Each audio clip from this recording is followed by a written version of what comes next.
Alright, so back today with a PSA submission video. So tomorrow is August 18th, I believe, and it is Friday. And what's so special about tomorrow is that PSA is having a drop-off day at their PSA headquarters in Santa Ana, California. And luckily for me, I live about less than an hour away from their headquarters, so I will definitely take advantage of that and put myself at ease and go ahead and just drop off the cards myself.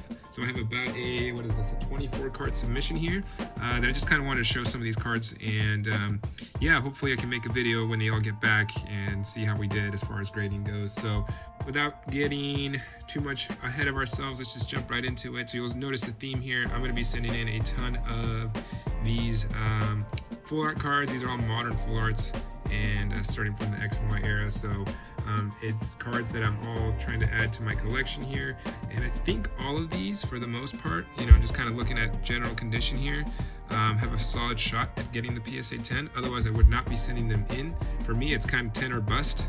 It's not worth my time or money to be sending them in if I don't think, or I'm not 100% confident that they're going to. Again, there's always that small chance that I'm going to miss something on these cards, and yeah, not get the grade that I want. But anyways, you can see here we're kind of moving on into the Sun and Moon era. I'm a huge sucker for tag team cards.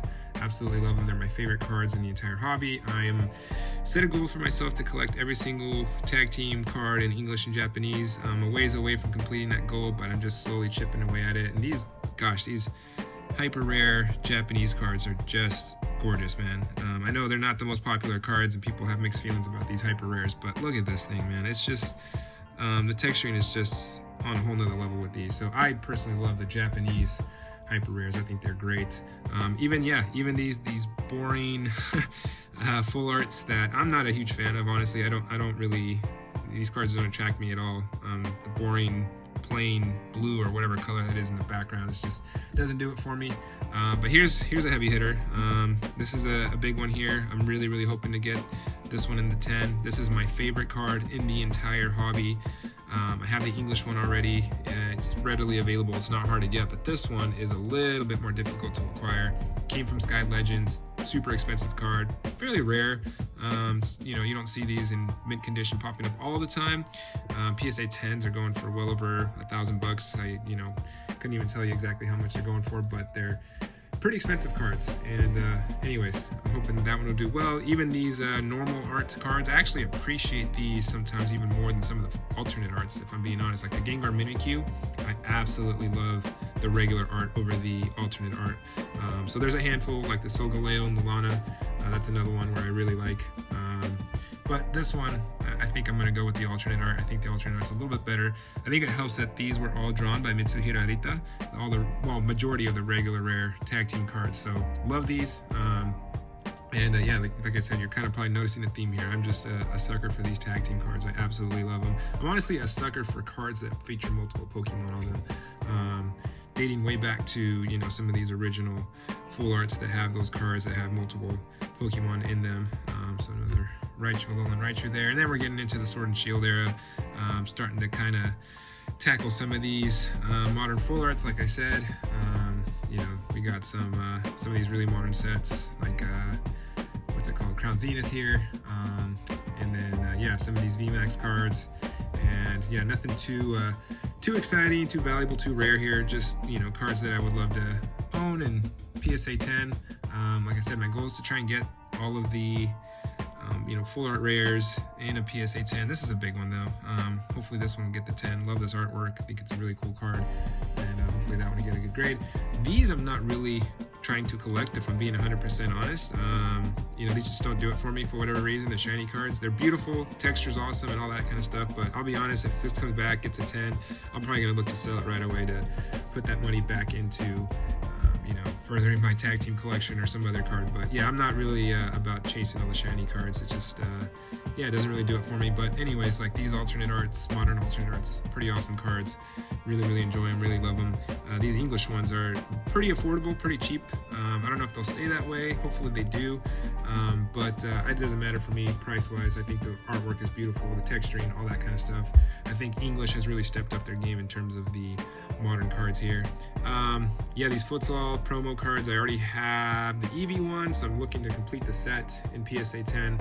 So I've got the Score Bunny here, and then I got the Sobble here. So I'm just missing the Pikachu and I think the Grookey. And if I can, somewhere down the road find those two and get them graded, get a PSA 10, I'll have the whole set, and that'll be pretty cool. I'm a huge soccer fan, so those cards are right up my alley. You got this Full Art Ends Resolve here from Cosmic Eclipse. Beautiful card. Again, I don't collect Full Art trainers, so if this card happens to hit a 10, I'm probably going to look to move it to, again, put some money back in for other stuff. This one, however, I will keep if it gets the 10. Well, even if it doesn't get a 10, I'll still keep it. This is my only copy of this card. It's a tag team card, so even though I'm not a Full Art trainer collector, if it's a tag team, I will hang on to it. I have the Mallow and Lana already in a PSA 10, and I believe I have the Guzma Hala in a PSA 10. So I'm still looking for that Cynthia Caitlin in a PSA 10, and then obviously a handful of the Japanese ones that I am missing as well. A couple of these God Pack Pikachu cards. They're not promos. You can almost think of them as promos because they're so hard to get and pull. So not a cheap card and not an easy card to find. Obviously, like I said, you got to pull a God Pack in order to get this card. So luckily I got my hands on a couple of these. I do collect all of these, character rare, art rare cards. I have pretty much every single one up through the Sun and Moon set with the Dream League, and going all the way through all the Sword and Shield ones. I still got to collect some of the Scarlet and Violet ones that have come out. And then this is the last card in the submission here. This is the Misty and Lorelei. Tag team card, trainer card, Full Art trainer card. Again, I don't normally collect these cards, but because it is a tag team, I am definitely going to hang on to this. And again, hopefully it nails the 10. Again, look at that texture, man. Japanese is just, I don't know. What more needs to be said about Japanese Full Art textured cards, man? They're just on a whole nother level. But anyways, yeah, that's the submission. So I'll be driving out to Santa Ana tomorrow to drop these guys off, and hoping for some good grades, good returns. And I look forward to doing maybe a blind reveal or something like that when these get back, and show the grades and show the cards and how we did. So appreciate you guys watching, and I'll catch you on the next one.